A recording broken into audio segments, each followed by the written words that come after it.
এখানে বলা আছে যে যদি এক্স প্লাস ওয়াইয়ের মান 40 এবং এক্স মাইনাস ওয়াইয়ের মান 20 হয় তাহলে এক্স ও ওয়াইয়ের গসাগু কত।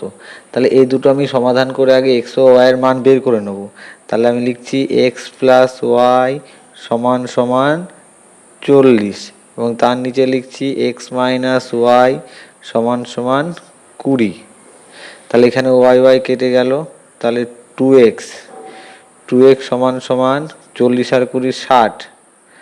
তাহলে অতএব x সমান সমান 60কে 2 দিয়ে ভাগ করলে হবে আমাদের 30। যেহেতু দুটো যোগফল 40 তাহলে x এর মান 30 হলে y হবে আমাদের 10। তাহলে 30 আর 10 আমাদের 40। এবার এখানে বলা আছে যে এক্স আর ওয়াই, এই এক্স এবং ওয়াই এর গসাগু, গসাগু মানে আমাদের মধ্যে কমন ফ্যাক্টর। তাহলে 30 মানে 3 10 30 হয়,